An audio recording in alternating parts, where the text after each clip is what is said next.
Salam sejahtera Bapak Ibu, kita jumpa lagi dalam Sapaan Firman. Selamat Pentakosta untuk Bapak Ibu sekalian. Tema kita hari ini adalah pribadi yang menghidupkan. Bacaan kita dari Yohanes 20 ayat 22. Dan sesudah berkata demikian, ia, Yesus, mengembusi mereka dan berkata, terimalah Roh Kudus. Bapak Ibu Saudara sekalian yang dikasihi Tuhan, bacaan teks kita dalam Minggu Pentakosta menggunakan Yohanes dalam melihat pencurahan Roh Kudus. Kata yang dipakai dalam Injil Yohanes pasal 20 ayat 22 mengajak kita menelusuri apa yang ada dalam Perjanjian Lama. Kata yang dipakai adalah mengembusi para murid, mengembusi mereka, dan mereka menerima Roh Kudus. Kata mengembusi adalah kata yang penting dalam Perjanjian Lama.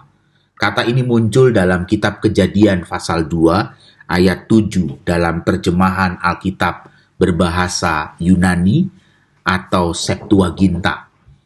Di dalam peristiwa Kejadian pasal 2 ayat 7 adalah peristiwa penciptaan ketika Allah menciptakan manusia. Kata mengembusi juga muncul dalam kitab Yehezkiel 37 ayat 9. Ketika Yehezkiel menyaksikan penglihatan di lembah yang penuh dengan tulang belulang, lalu tulang-tulang itu hidup, bergerak, dan hidup. Kata yang dipakai adalah kata mengembusi, kata emfisau. Kata ini bermakna menghidupkan. Nah, Bapak Ibu Saudara sekalian yang dikasihi Tuhan, Injil Yohanes mau menekankan sebuah hal yang prinsip dalam peristiwa Pentakosta, yaitu menghidupkan. Roh Kudus diberikan untuk menghidupkan para rasul di dalam kehidupan yang perlu diubah, dari kehidupan yang putus asa dan ruang-ruang yang terkunci.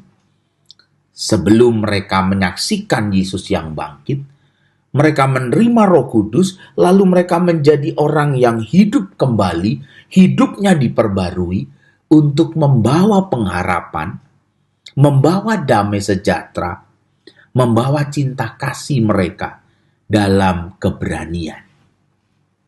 Membawa dan menghadirkan keberanian, bukan ketakutan. Inilah hal yang menarik dalam kesaksian Yohanes tentang Pentakosta. Kita tidak perlu kemudian membandingkan dan lalu melihat bagaimana dengan kisah para rasul pasal 1. Injil Yohanes mau menegaskan sebuah hal yang sederhana di dalam kesaksiannya tentang Roh Kudus yang dijanjikan digenapi. Dalam Injil Yohanes berbicara tentang janji Yesus terkait Roh Kudus. Dan di akhir Injil Yohanes, Yohanes ingin mengakhiri bagian Injilnya dengan sebuah penggenapan janji.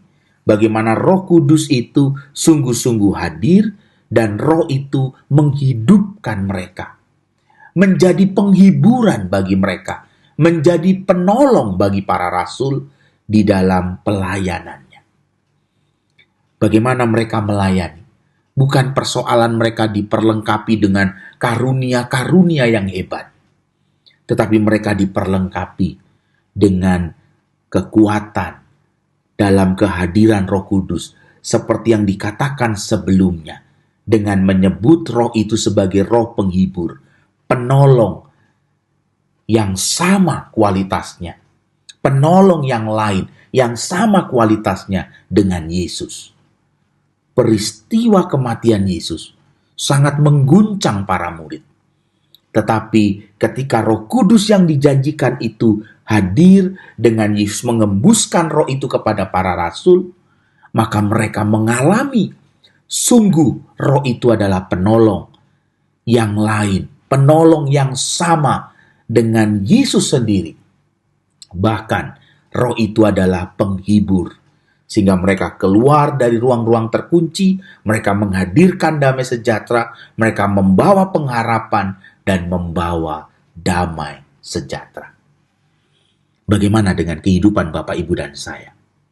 Apakah Pentakosta menjadikan hidup kita orang-orang yang berpengharapan, membawa keberanian, menghadirkan damai sejahtera, atau justru sebaliknya, kehidupan kita di dalam kekristenan hanya terus berpikir tentang keputusasaan, berpikir tentang kemarahan, kebencian.